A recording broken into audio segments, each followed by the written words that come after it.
Olá você, tudo bem? Estamos chegando para mais uma de nossas edições do Bitcoin News, trazendo o resumo dos fatos com as reportagens, as entrevistas e um conteúdo muito especial que nós separamos especialmente para você. Para você obter mais informações é muito fácil, bitcointv.com.br. Você também nos segue através das redes sociais, o Facebook, o Instagram, o Twitter e também o nosso canal do YouTube. Vamos agora trazendo então os destaques que nós separamos especialmente para você nessa segunda-feira, dia 5 de outubro. Dia das Crianças está chegando, uma data de muitas dúvidas e incertezas em meio a uma pandemia e as dificuldades financeiras de toda a nossa sociedade. Vamos entender um pouco mais sobre essas questões. A jornalista Melissa Bueno conversou hoje com a Idalice Manchini, presidente do Cindy Lojas de Caxias do Sul. A gente traz um trecho dessa conversa para você. Comércio de rua não tem horário, pode abrir qualquer horário, né, desde que obedeça aí as leis trabalhistas com a mão de obra de funcionários. Já os shopping center e os centros comerciais, eles podem, né, trabalhar neste momento, né, como você comentou, agora que nós estamos ainda numa pandemia, numa bandeira laranja, esses estabelecimentos onde tem mais fluxo de pessoas, o comércio pode abrir das 7 da manhã às 22 horas. O horário é bastante ampliado e é exatamente para não gerar aglomerações. De segunda a sábado. Por enquanto, nós não temos o domingo ainda liberado, não pela bandeira, mas sim por um decreto municipal. Os domingos nos shopping centers e nos centros comerciais não podem operar. Comércio de rua podem operar, inclusive no domingo e na segunda-feira, que é o próprio feriado Dia das Crianças.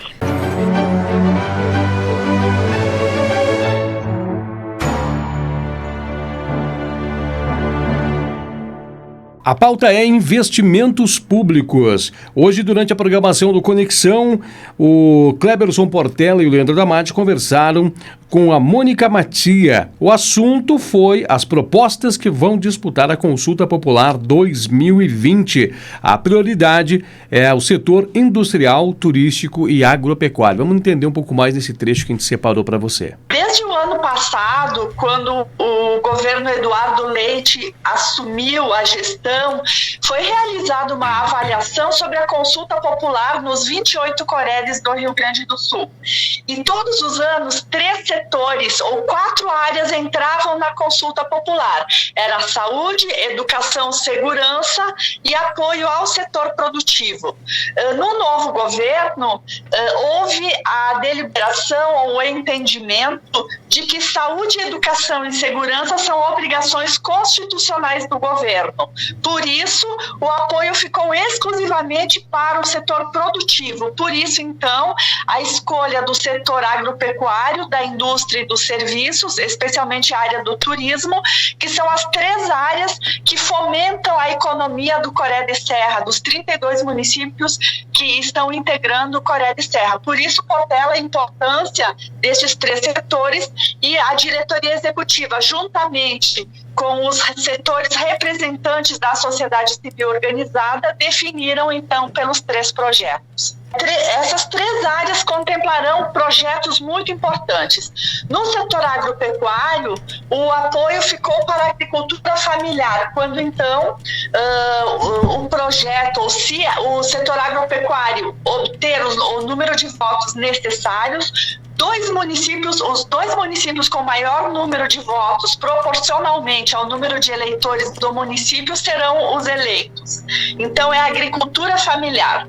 Já no apoio para a indústria, a deliberação ficou por conta do apoio ao desenvolvimento de projetos com uso do grafeno. Você sabe, Leandro, que a nossa região ela é forte e o nível de desenvolvimento que foi atingido por essa região foi graças ao setor produtivo, industrial, agropecuário, turismo e todos os demais serviços. No entanto, nós temos a indústria regional que tem se destacado muito.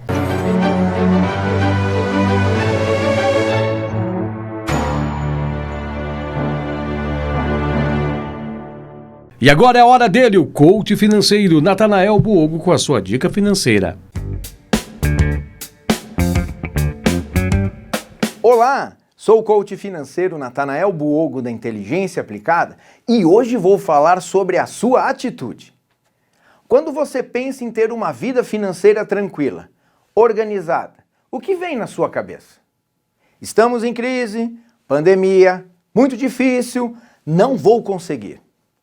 Deixe de lado as suas desculpas. Pare com essa história que não é possível e inicie agora mesmo a sua mudança. Você irá perceber que todo esforço valerá a pena. Desculpas não, atitudes sim.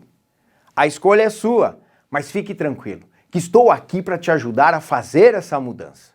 Então, entre em contato e vamos falar mais sobre esse assunto.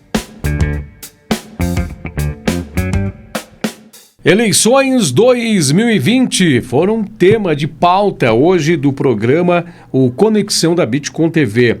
O Leandro Adamarte, juntamente com o Cleberson Portela, conversaram com a doutora Tamires Padilha, advogada e presidente do Política de Saias.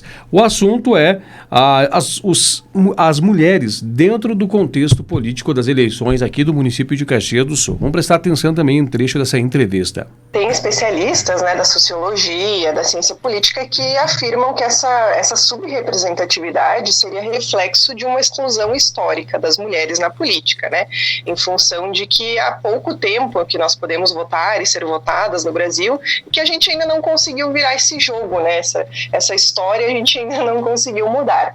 Aqui em Caxias, por exemplo, estamos com 33,4% do total de candidatos, a vereança aí, mulheres, ou seja, apenas um pouquinho acima do que seria a cota, que seria o mínimo dos 30% de participação feminina, e isso é bem pouco comparado com a última eleição, apenas 1,5 a mais do que nas últimas eleições. Então a gente está aí fazendo um trabalho bem intenso e a gente percebe que vai ser realmente gradativa essa mudança, infelizmente bem mais lenta do que a gente gostaria.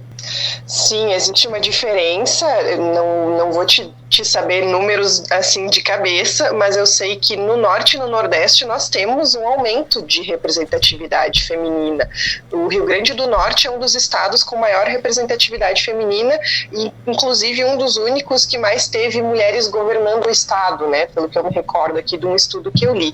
Então a gente percebe sim que tem uma diferença cultural, aqui para o Sul, para o Sudeste a gente tem sim uma participação menor, de mulheres. Então aqui em Caxias do Sul também a gente percebe que prefeita, nós não temos nenhuma candidata a prefeita, vice-prefeitas são apenas 3 entre as 11 chapas que estão concorrendo.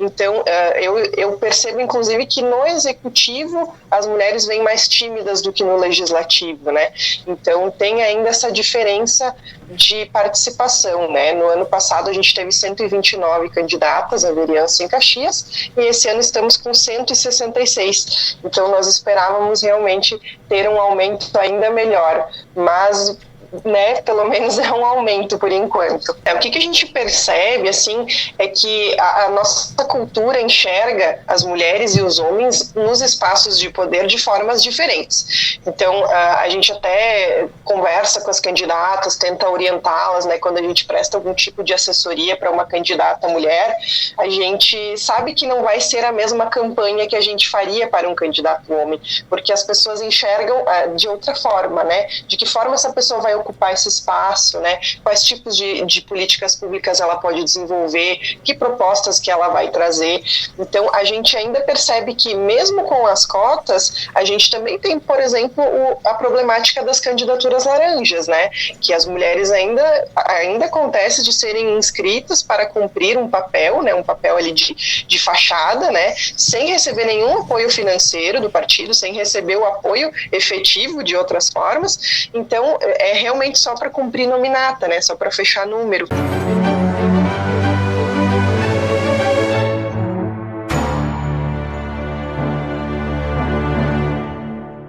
E agora é o momento dele, Marcos Vinícius Vaz, trazer sua análise esportiva. Vaz, contigo. Caxias perdeu para o São Luís de Juí ontem pela Série D do Campeonato Brasileiro, perdeu o jogo, perdeu a invencibilidade não tem mais 100% de aproveitamento, mas se mantém líder do grupo 8 da 4ª divisão nacional.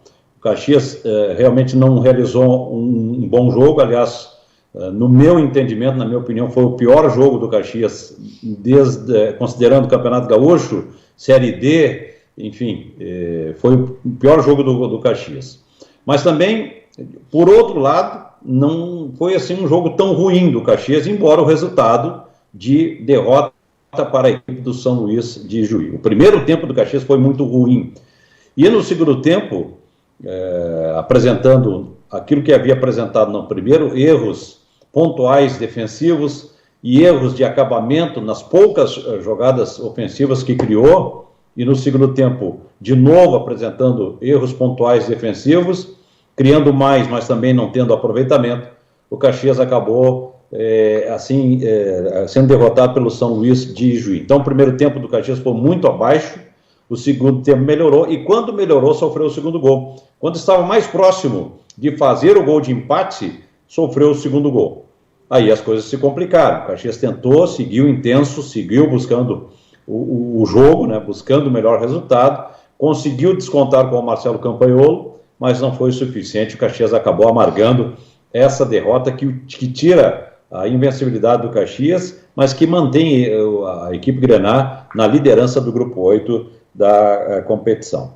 O Caxias agora tem 2 jogos fora de casa, contra o Joinville e depois contra o Marcílio Dias. Acho que tem boas condições de retomar, de se remobilizar, por ser um grupo maduro, por ter uma equipe com uma boa maturidade, absorver essa derrota e buscar nesses 2 jogos fora de casa pelo menos 4 pontos, que seria uma boa pontuação em se tratando de uma sequência fora do estádio Centenário. Em relação ao Juventude, o Juventude realizou contra a Ponte Preta o melhor jogo até aqui na Série B. E isso é um sinal assim, positivo, importante de evolução da equipe. Aumentar a média de boa produtividade nos jogos. E foi o que aconteceu. Aliado a isso, foi uma vitória em que o Juventude saiu na frente. No início do tempo, num pênalti inexistente, a Ponte Preta empatou, mas o Juventude continuou jogando, continuou pressionando, com volume de jogo, com posse de bola, e conseguiu fazer 3-1 na equipe da Ponte Preta, jogando em Campinas, contra um adversário, a adversária que vem fazendo campanha e também briga lá na parte de cima da tabela de classificação. Então foram 2 vitórias consecutivas, Operário em casa e depois, no último sábado contra a Ponte Preta, 2 adversários que estão lutando lá no pelotão, no grupo de cima, brigando por uma das 4 vagas para a Série A do Campeonato Brasileiro na temporada de 2021.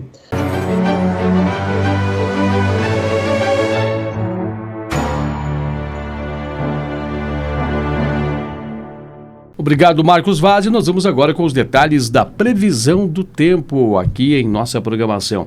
Dia de muitos enigmas quando se fala da questão do clima. O sol até tentou aparecer, mas não conseguiu. Quem predominou foram as nuvens ao longo do dia inteiro, até inclusive nuvens carregadas com características de chuva. A previsão do tempo diz que realmente chuva considerável somente para a quarta na transição de quinta-feira. E para quem está buscando informações de como será, né, o feriadaço aí de Nossa Senhora Aparecida e Dia das Crianças, aparentemente será muito característico entre essa segunda e terça-feira. O sol tentando aparecer com muitas nuvens sobre o céu de nossa cidade. O que chama a atenção é que a partir de quinta-feira, mais provável, mais direcionado, vamos dizer assim, para sexta-feira, as temperaturas serão mais amenas. As mínimas ficarão na casa dos 12 graus de média e as máximas na casa dos 22 graus. Isso na sexta, no sábado, no domingo e na segunda-feira da outra semana. É o que está projetando. Já para esses dias, as médias máximas ficarão até mesmo acima da casa dos 25 graus, que é o exemplo do que pode acontecer na terça e também na quarta. E as médias mínimas nessa margem, né, na casa aí dos 12 graus. Isso é assunto para nós decorrendo ao longo dos dias. O importante é destacar que terça, então amanhã, muito característico igual hoje, e quarta-feira, à tardinha para a noite, por enquanto, pelos números de agora, apresentam instabilidades. Nós vamos encerrando por por aqui o nosso Bitcoin News. Muito obrigado a todos que acompanharam essa edição. Nós retornaremos amanhã neste mesmo horário para você acompanhar mais informações para você aqui na nossa Bitcoin TV. Mas para você se atualizar com mais detalhes, bitcointv.com.br. Você também nos segue através das redes sociais, o Facebook, o Instagram, o Twitter e também o nosso canal do YouTube. Um grande abraço para você e uma boa noite.